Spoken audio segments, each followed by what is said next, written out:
After being widowed for 20 years, I introduced my new boyfriend at the family Christmas gathering. My 3 grown children, however, tore into me in front of everyone. They said I wasn't thinking clearly, accused me of wanting to give my property to someone outside the family, and even called me shameless, claiming I was ruining the family reputation. They told me to get out, saying this house no longer welcomed me. 3 months later, one by one they showed up at my door, luggage in hand, crying and begging to come back. But this time I only opened the door for those who truly deserved it. I looked out the kitchen window, the Christmas lights already hung along the street, casting a warm, joyful glow. I placed the last batch of gingerbread into the tin, secured the lid and let out a deep sigh. This Christmas felt different. For the first time in 20 years I felt like I was finally doing something for myself. Walter sat on the old sofa in the living room, wearing his round glasses, holding my nearly worn-out book in his hands, a small smile playing on his lips as he came across a particularly beautiful line. Noticing me watching him, he set the book down and raised his coffee cup toward me. "Need me to try one?" he asked gently, his voice light and teasing. I smiled and walked over, handing him a slightly imperfect gingerbread corner. He took a bite, nodding as though seriously judging a contestant's entry. "You know," he said, "it's perfect. Full of that home flavor." I sat beside him, leaning my shoulder against his. The room was silent, no background music, just the ticking of the clock on the wall and the gentle crunching sound of Walter chewing his cookie. "Are you sure you're ready?" I whispered. "Ready for tomorrow?" he asked, lowering his voice. "Yeah." He smiled and lightly covered my hand with his. "Maggie, they're your children. You don't need to apologize for finding love." I didn't respond right away. I just stared at the Christmas lights on the mantel, pausing for a few seconds in silence. I knew I shouldn't apologize, but that old, unfounded guilt still lingered. When Frank died 20 years ago, James had just graduated from college, Amy was still at community college, and Ethan hadn't even gotten his driver's license yet. I had dedicated my whole life to them. I worked during the day, cooked at night, and babysat for them during the holidays, never once considering a fresh start. Back then I even thought widowhood was a luxury I couldn't afford. But then, that day in the library, the one near the harbor with its old wooden floors, I was flipping through books in the poetry section, and Walter was across from me. He was looking for a collection of Emily Dickinson's poems. I remember he suddenly looked up and asked seriously, "Do you think when she wrote, 'Hope is the thing with feathers,' she was comforting herself or someone else?" I looked into his eyes, and it was like I suddenly understood a language I hadn't known before. It wasn't falling in love, but understanding. That understanding was more steady, deeper, and longer-lasting than love. That year we watched 17 classic films together, 3 of them at an outdoor screening at the museum. We went to the Rose Garden in Santa Barbara, where he bought me an old wooden comb, saying it was classic and beautiful. He also joined me in revisiting flea markets, helping me rediscover the hobbies I had before motherhood: painting, gardening, opera. He said my laughter was more valuable than the treasures in the museum. Now I wanted to introduce this man to my children. I wanted to say, "You don't have to like him, but please respect him and respect my decision. Because he is the truest joy I have right now." Walter seemed to sense I had drifted back into my memories. He turned toward me. "What's worrying you now?" I shook my head. "I just don't want tomorrow to feel like Judgment Day." He stood up, picking up the small gift bags I'd prepared for each of the kids, each one adorned with a note I'd handwritten myself.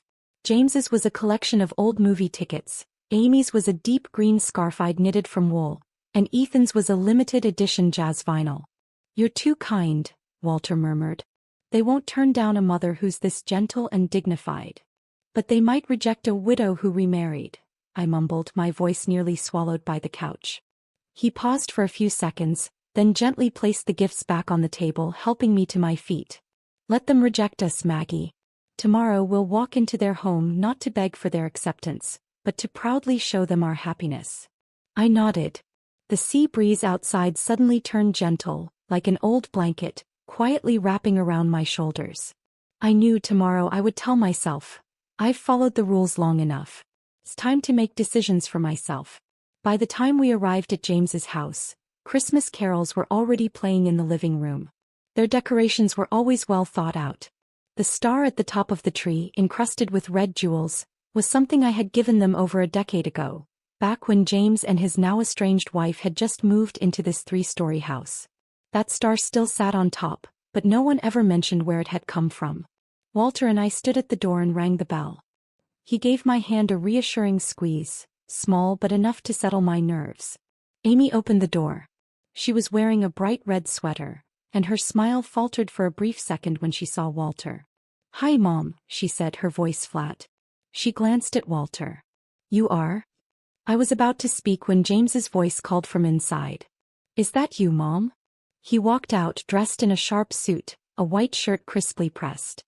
He looked like he was ready for a client meeting, not a casual family gathering.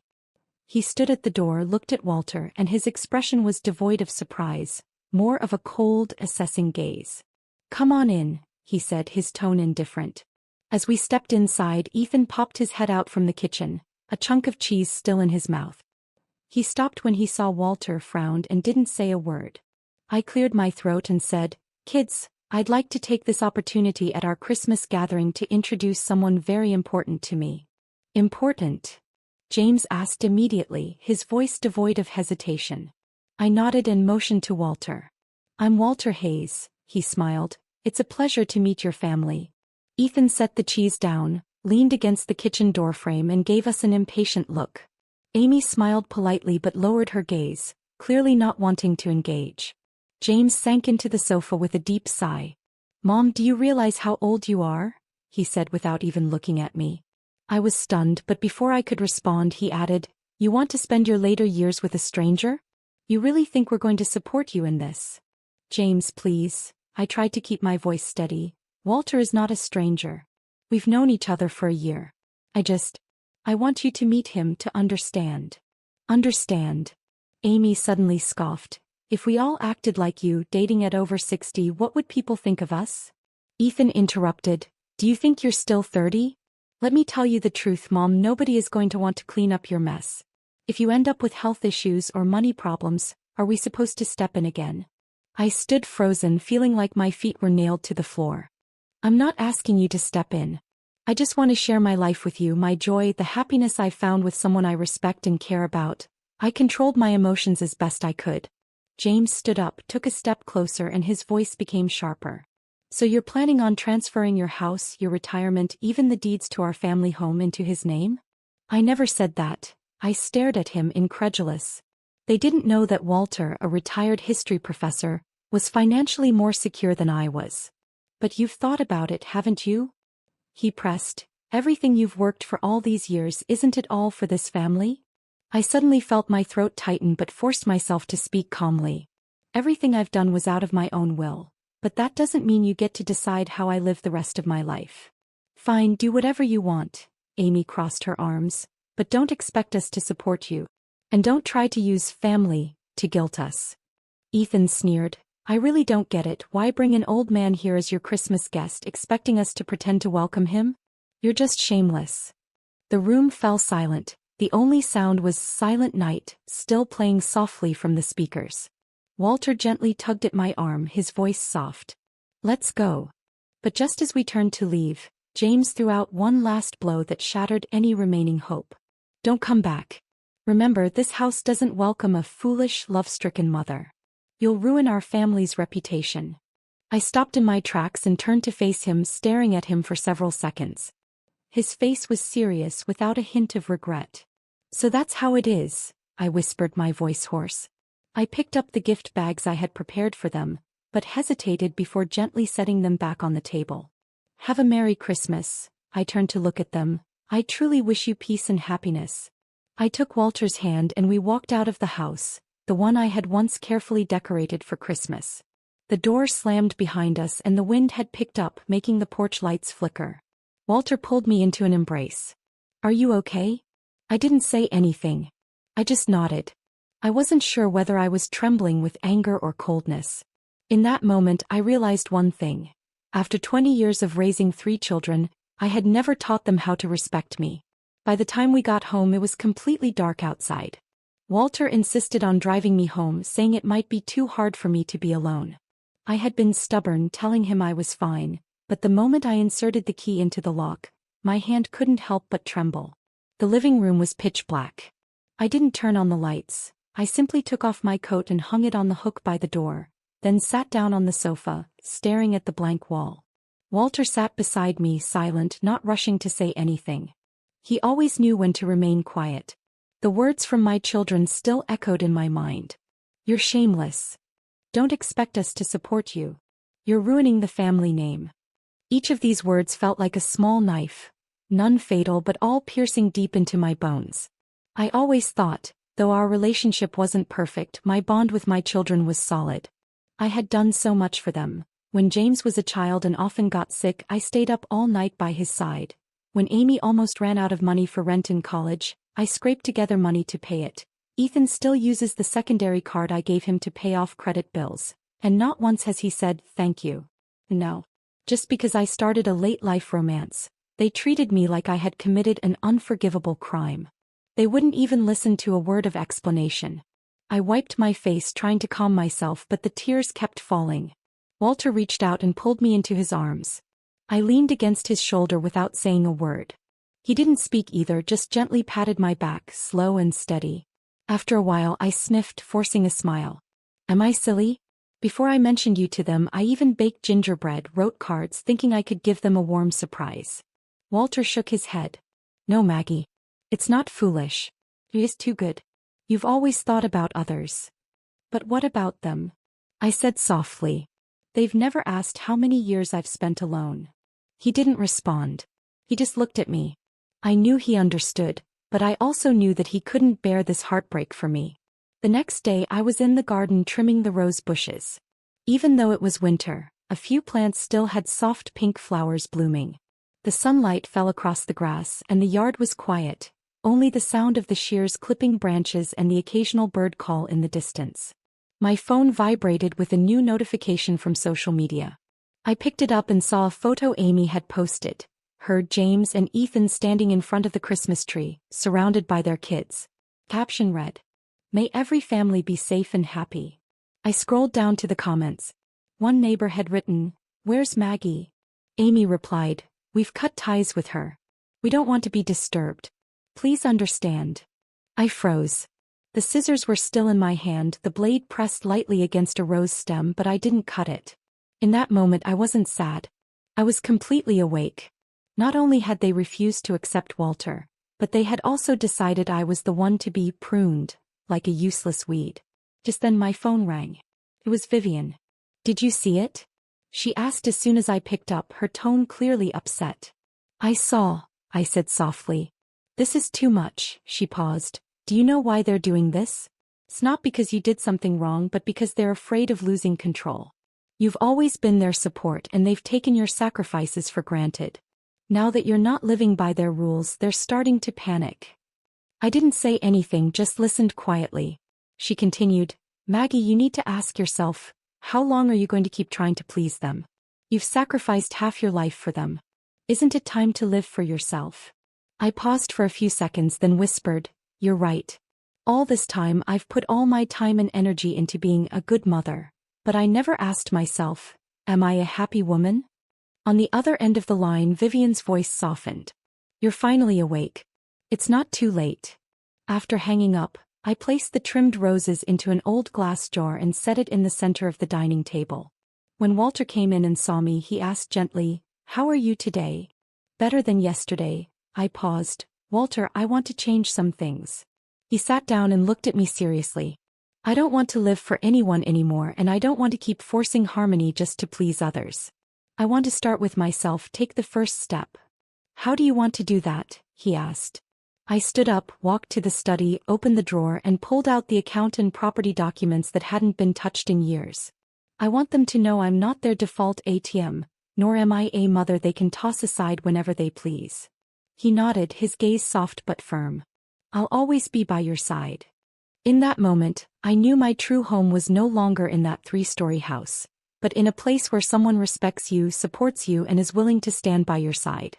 I had been kicked out of their home, but from now on I was going to welcome myself back into my true life. I spent the entire afternoon organizing all the financial transactions between me and my children, one by one. I had never done something like this before. Over the past 20 years, Every time they asked for help, I automatically said yes. Whether it was James's failed investments, Amy's overdue rent, or Ethan's maxed out credit card, I'd always thought, they're my children, I can't just ignore them. But now I finally understood some of that helping wasn't out of love. It was out of a guilt-driven habit. That habitual self-sacrifice was an invisible shackle. I thought it was family love, but in truth, it was self-exploitation. I dialed my bank account manager's number and my voice was calmer than I had expected. Hello, this is Margaret Delaney. I need to cancel a few authorized secondary cards. Which cardholders? I spoke Ethan's name clearly, one word at a time. There was a brief pause on the other end and then they replied, understood. The card will be frozen within 24 hours, and it will be deactivated in the system thereafter. I nodded. Hey. Also, I need to set up individual bill alerts, with all major transfers requiring my approval first. When I hung up, I didn't feel any hesitation, only a long-forgotten sense of relief. The next day I contacted our financial advisor. Yes, the house, the one I had worked hard for, scrimping and saving after Frank passed away over the span of decades, was still considered by my children as reserved property. Amy had even privately said to me, Mom, if you ever pass, that house will be mine. It'll be perfect for me and the kids. At the time I didn't respond, just smiled. Now I picked up the phone and said, I'm planning to sell the house. He double-checked the address and after a brief hesitation asked, the one in East Haven? Yes, that one. I'll clear it out before spring. You can start preparing to list it now. I could hear the shock on his side, but he quickly replied, no problem. I'll prepare the materials. After that, I sent Amy a brief message. The house will be listed for sale next year. You'll need to start finding alternative housing. I'll give you plenty of time to adjust, but don't hold any illusions. It took less than 5 minutes for the phone to ring. It was, of course, her. Mom, what is this about? Her voice was already tinged with emotion. You promised you'd leave the house to me and Emma. I never said for sure, Amy. I only said we'll talk about it later. Is this because of him? Did he convince you to do this? No one convinced me. This was my decision, I replied calmly. She was silent for a few seconds before her voice began to shake. You're crazy, Mom. You've given us your whole life and now for some outsider you're pushing us all away. He's not an outsider. I interrupted her. Walter respects me more than any of you. He's never ridiculed me for my age, my status, or my past choices. And you, just because I'm starting a new chapter in my life, you shame me, abandon me. She tried to say something more, but I didn't give her the chance. I've made myself clear. What you decide to do next is up to you. I won't consider, arrange, or bear your burdens for you anymore. I hung up and placed the phone on the dining table, taking a deep breath. Then I looked at Walter. He stood in the kitchen doorway, his eyes filled with a gentle pride. You know. I walked over to him, leaning against him. I've never been so sure that I'm not their tool, nor am I just their emergency wallet. He kissed my forehead lightly and said, This is the woman I know. In the following days I canceled all the secondary credit cards and cleared out all the automatic transfer setups from my account. Amy's tutoring fees, Ethan's gym membership, James's emergency backup card that was never paid back. Let them figure it out themselves. Then I started organizing my own life. I bought perennial plants from the garden center, ones I hadn't dared to get for years. I booked a small trip for Walter and me, not a family visit or helping the kids, but simply, we want to go. I took down the family memory frame that had hung for 20 years and replaced it with a picture of Walter and me in front of a used bookstore, on a day when the sun was warm, and the way he held my hand seemed to say, I'm always here. None of these things were written in the Bible, family rules, or recommended in any motherhood guide. But each step made me feel closer to living for myself. They never imagined I would truly walk out of the house that had confined me, no longer serving them tea, no longer covering for them. They also never imagined I would one day stand on my own side. This wasn't rebellion, it was a choice. I'm not a rebellious mother, I just finally understood. No matter how old a woman gets, she can refuse to be consumed and choose to be cherished. The house I had originally planned to leave to Amy in East Haven, about a 20-minute drive from where I now lived, had always been a source of contention in my mind. At first I had intended to leave it to her and Emma. The house was near the community hospital where Amy worked. The location was convenient, and the front yard had an oak tree I had planted many years ago. But now, the swing under that tree had rusted, and Amy had never taken the initiative to care for the house. That evening, Amy and Ethan showed up at my door one after the other. No call, no hesitation at the door, just the smell of conflict as soon as they walked in. "Are you really going to sell the house?" Amy stood in the middle of the living room, her expression tight. "You didn't even discuss it with me?" Ethan leaned against the doorframe, his hands in his pockets, looking like he was just there to cheer her on. "I don't need to discuss it," I said calmly from my seat at the dining table. "It's my house." "But you've already hinted that it's mine," Amy raised her voice. "I'm raising Emma alone. You know how hard it is to rent. You're just selling it off. Did that old man convince you to do this?" "Walter didn't influence any of my decisions," I interrupted her. "I just realized that my past hints to you were actually feeding into your expectations. I don't want to keep doing that anymore." Ethan chimed in. "So you're going to rely on Walter for your retirement? Do you even know how much he has? Aren't you worried you'll get scammed?" I looked at him, my voice cold. "Ethan, I still remember your credit card bills every month. You use my secondary card, and yet you question how I spend my own money." His face stiffened, but he didn't respond. I stood up, pulled several documents from the drawer and placed them in front of them. "These are copies of the bank statements I just pulled. You can see for yourselves how much I've transferred to you, how many bills I've paid, and how many insurance policies I've bought for you in the past 5 years. Amy looked down, flipping through the pages, her expression darkening with each turn. "You're not kids anymore. Ethan, you're in your 30s. Amy, you're a mother yourself. What I've done for you wasn't an obligation, it was out of love. But love isn't a given." I watched them, both silent, not daring to argue. "I'm canceling all the secondary cards. Starting next month, I won't be paying your bills, your insurance, or your tuition. Not a single penny." Amy slammed her hand on the table, unable to contain her anger. "Are you out of your mind? You're giving your whole life to some outsider. And who else do you think would be willing to take care of you?" Ethan shouted back, almost mocking. "When he gets sick and leaves you, you'll regret it." The last shred of warmth in my heart shattered. I slowly stood up and looked at them. "Did you ever think about the 20 years of loneliness I've spent living alone? Did you ever wonder who stood by my side when I needed companionship?" They were about to say something more, but Walter's voice suddenly came from the hallway.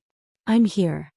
He was wearing a gray wool cardigan, his tone not loud, but clear enough to cut through the tension.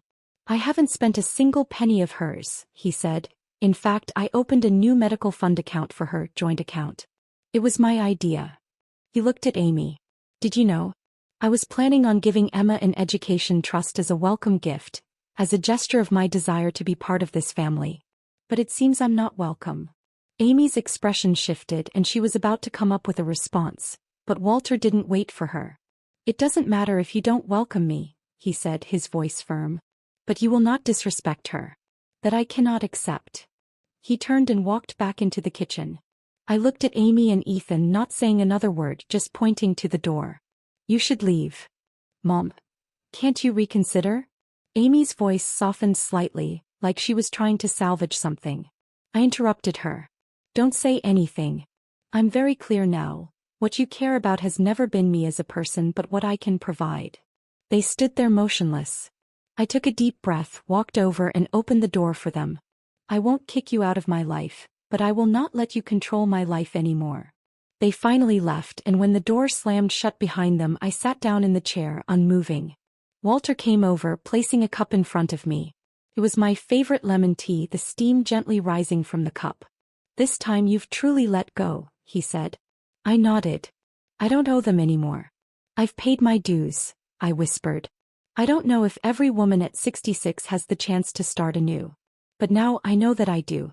Walter and I went to Monterey, staying in a small hotel close to the beach. At night, I could hear the sound of the tide washing over the sand.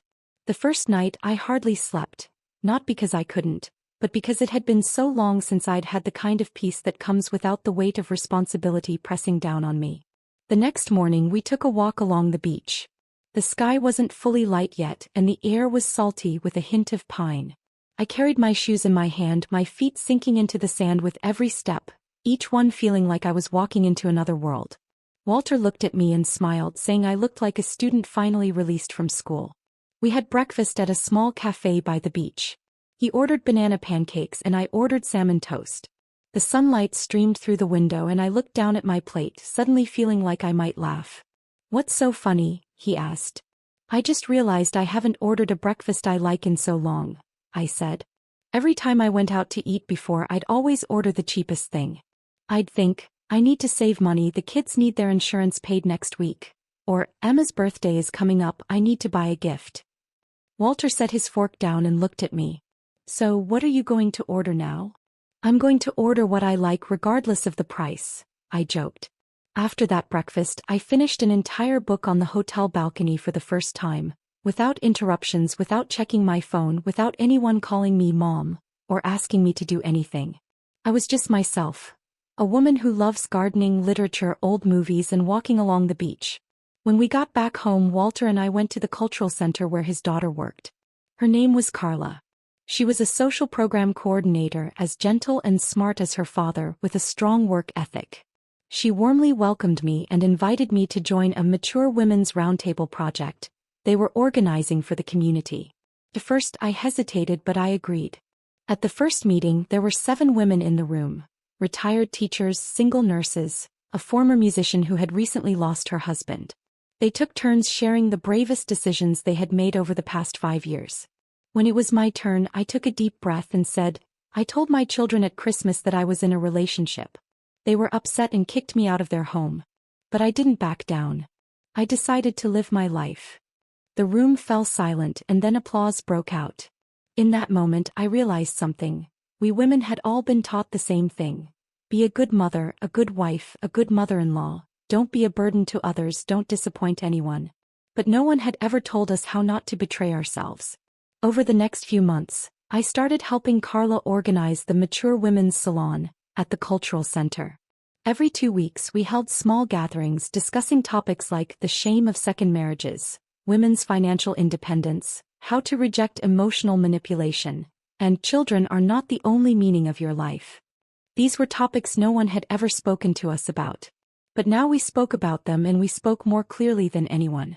That spring, I was invited to be interviewed by a local podcast station on the theme of awakening and reinvention for older women. The host asked, "When do you think your change began?" I said, "It started the day I stood in my son's living room, being humiliated by them." I didn't shout back or cry. I just took my partner's hand and walked out of that house that no longer welcomed me. He nodded and asked, "Do you regret it?" I smiled and said, "The only regret I have is that I didn't do it sooner." After the episode aired, countless listeners left comments on social media saying, "This is the woman I want to become."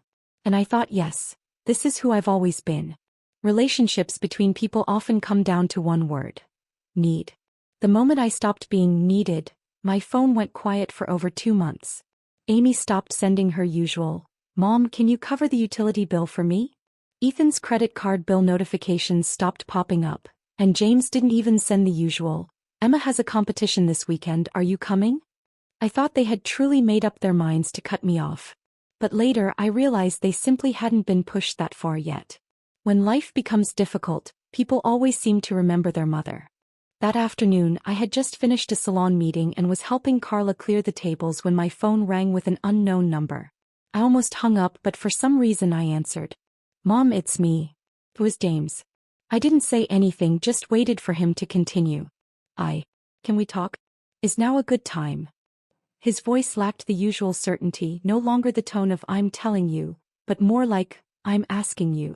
I hesitated for a moment, then agreed, "Sure. Where are you?" "I'm outside your house." I froze for a moment, and for a brief second I thought about hanging up. But I ended up going back. He was sitting on the porch steps, his suit disheveled, holding a paper bag, looking tired. When he looked up and saw me, he even gave a sheepish smile. "I bought you that orange peel tea you used to love," he said, holding up the bag. "I remember you used to make a cup every morning." I didn't take the tea, nor did I respond to his, "I remember." "What's going on?" I asked, walking past him and into the house. He followed without me inviting him. He stood by the kitchen door, not sitting down. "I want to apologize," he said. "The last time we spoke, what I said was really harsh.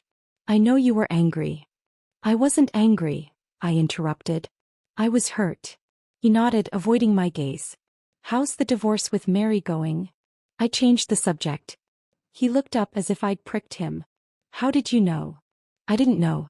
But I could guess. He smiled bitterly. I lost the case. Mary got the house and half of the money in our account. I'm renting a place for now and the company is laying off people.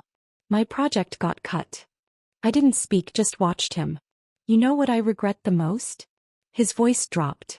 It's not the divorce, not the money. It's that I thought you having a relationship was something to be ashamed of. Something in me stirred, but I didn't show it. I cared too much about how others saw me, too much about what my mother was supposed to be like. But I never asked you what you wanted. He paused. I'm not a good son. I was silent for a while before softly replying, I don't want to talk about good or bad anymore. Those were the standards when you were a child.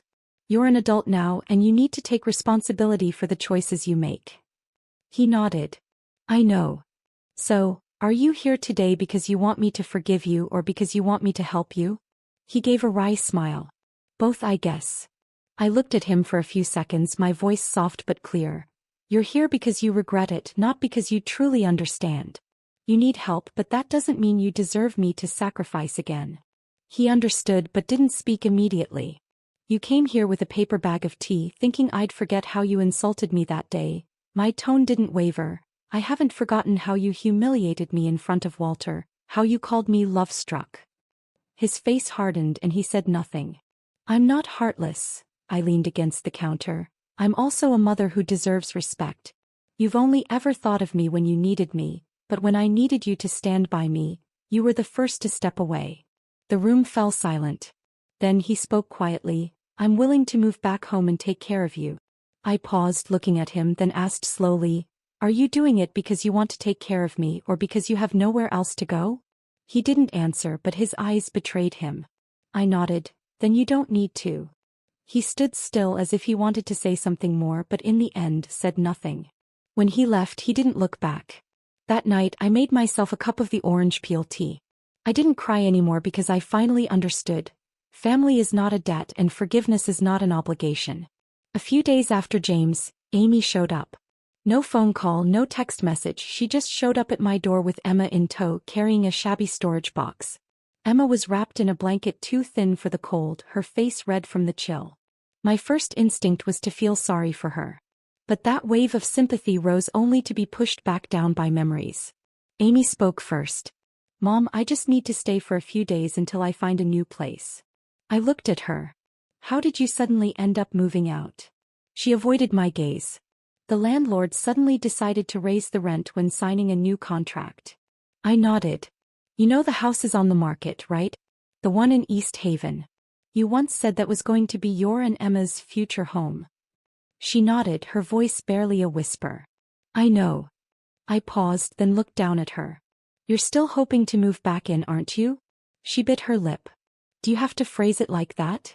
I'm just asking, I said, opening the door a little wider. Come in, Emma's freezing. She stepped inside, sat on the sofa, and Emma crawled onto my lap, softly calling me Grandma. I stroked her hair, not saying anything. Amy spoke tentatively. Mom, I'm willing to take care of you, whether you're sick or not, I'll be here for you. I looked into her eyes, then slowly asked, You're only saying this because the house hasn't sold yet, right? You think there's still a chance? She hesitated, her eyes drifting away. I'm not here to mooch off you, she quickly added. Emma's so small and I have nowhere to go. I sighed, gently settling Emma in my arms, then turned to face her. Amy, that day at James's house, you stood across from me looking at me like I was a child who had misbehaved. You told me I was shameless. Do you remember? She lowered her head. I was too harsh that day. I softly said, It wasn't too harsh. You really didn't want to see me happy. She suddenly looked up, her voice trembling. I'm not jealous of you. I'm just scared that when you get old no one will take care of you, scared you'll be tricked, scared you'll be alone. But you said you're giving the house to someone else and Emma won't even have a room to stay in. I nodded. You're not scared of me being lonely. You're scared of losing your backup, the safety net you've always had. She bit her lip and didn't respond. I continued, I don't want to involve Emma. She's innocent.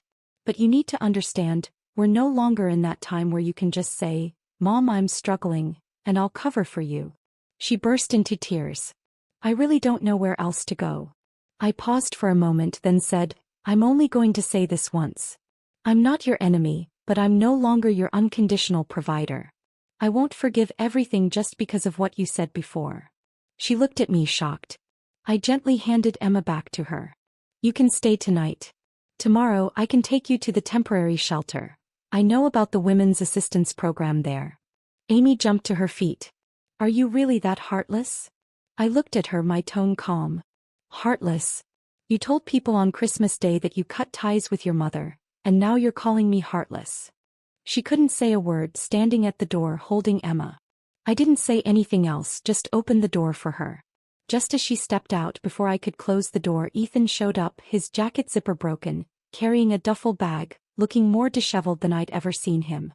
I've got nowhere to stay, he said as soon as he walked in, hands raised in a gesture of defeat. What, are you planning to let me die on the street? Ethan. I leaned against the door frame. You're 31, you have hands and feet, a college degree, and you couldn't find a job in the last 3 years because you refused to take low-status positions. And now you're blaming me. He blinked, still wearing that I deserve this look. I know I've had a bad temper, but I'm your son, he said. You can't just stand by and watch me fall apart. I looked at him silently for a while before speaking. You guys called me love-struck, said I was a disgrace, said I ruined the family name. You kicked me out that day. Now you've got nowhere to stay, no money, no one to care for you, and you want to come back and be my children again. I sighed. It doesn't work like that. They stood at the door, Amy crying as she said, Mom, we were wrong, please give us another chance. I shook my head, speaking softly. Now that you regret it, it doesn't undo the things you said to me. Their cries mixed together and the neighbors downstairs peeked out. I didn't say anything more, just dialed the community security number. Hi, it's me, Maggie from House 3. A few people are gathering outside my door. Can you send someone over? Less than 10 minutes later, 2 security patrols showed up. I locked the door and only spoke through the crack. They told me to leave before. Now please make them leave. After the storm, I thought I would go through a tough, lingering low point. But I didn't. What truly weighed me down wasn't they're gone. It was realizing that for all those years, I had always believed that beyond being a mother, I had no other identity. Now that I had finally shed that role, I thought I would feel empty, but instead, it was as if I had removed a leaden coat that had been pressing down on my shoulders. When spring came, the first clematis bloom appeared on the balcony. Walter took a picture of it and shared it in our small community salon group, with a caption that made me laugh out loud. One of the most loyal companions in retirement. Doesn't scold you, doesn't ask for money, and blooms every day to deliver fragrance. In mid-April, I hosted a small birthday party. I didn't notify the kids or make it a big affair. I just invited Walter, Carla, and a few friends I'd met at the salon. We set up a few wooden tables in the garden of the Community Cultural Center, with wildflowers arranged in glass vases. The air smelled like freshly mowed grass, the scent of spring. Walter played me one of my favorite piano pieces from my youth, Claire de Lune. As the melody started, time seemed to slow for a beat. I leaned back in my chair, closed my eyes, and listened to the music flowing in the gentle breeze. It felt as if the music was pulling a slow, graceful arc to release all the uncried frustrations, struggles, and rebirths of the past year. Someone recorded that performance, and they also casually captured moments of Walter, me, and our friends chatting. Later, that video was shared on social media. It didn't take long for it to spread. Most of the comments were from strangers, but they said things that warmed my heart. She's the real leading lady. I'm sending this video to my mom. She needs to hear this story. I'm 67 and just moved out of the apartment I shared with my daughter. She never respected me. I'm now living in a room at a friend's inn, and each day I feel happier than the last. I didn't go back to read the comments, but Carla would send me a few every day. She always said, "Look, your awakening isn't just helping you." Later, I quietly transferred some money to Amy. Not much, enough to make a difference, but not enough to completely change anything. It was enough for her to move Emma into a clean, safe apartment, cover a few months' rent, and prepay some tuition fees. I didn't leave a note, nor did I include a card. I wasn't trying to fix anything, and I wouldn't allow her to just waltz back into my life. But Emma was innocent, and she shouldn't have to pay the price for someone else's arrogance. What I could give wasn't habitual sacrifice. It was simply the basic kindness that one adult can offer another. I just wanted to quietly support her so she wouldn't be easily crushed by the world. That night I had a dream. In it, Emma was painting a picture of me. She said, "Grandma, when you smile, it's like spring has opened the door." I thought perhaps this is the image I want to leave behind. Not one of resentment, not one of people-pleasing, but one that comes like spring, clear, bright, and without apology. I never imagined that a door sign could make me hesitate for so long. That morning, Walter pulled out a piece of oak from the garage and said he wanted to replace our door sign. He told me that if I was willing, he'd like to add his name to it. I didn't answer right away. Instead, I walked into the kitchen and brewed 2 cups of coffee. The sunlight outside was perfect, spilling over the stone path in the backyard, casting a patchwork of shadows. I stared at the dappled light for a long time, but my mind wandered to a much earlier time. For the past 20 years I had always lived under someone else's name. After Frank passed away, I became Mrs. Delaney, James and Amy's mother, Emma's grandmother, and the widow Maggie everyone knew in the neighborhood. There was no place that truly belonged to me.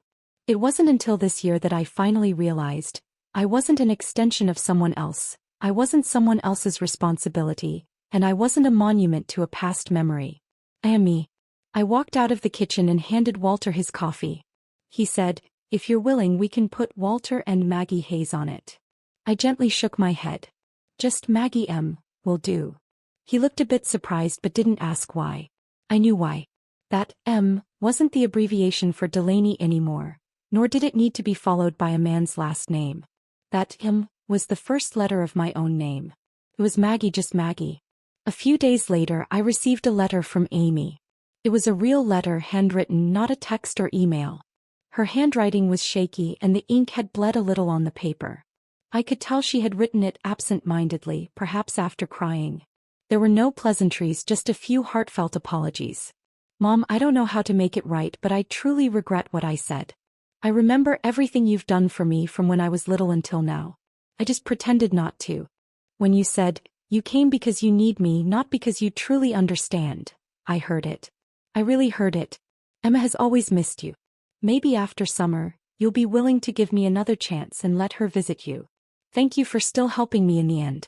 I won't take anything from you again." I finished reading the letter, but I didn't cry or laugh. I simply tucked it into an old photo album, the one I had treasured for so long but had long since been stored away.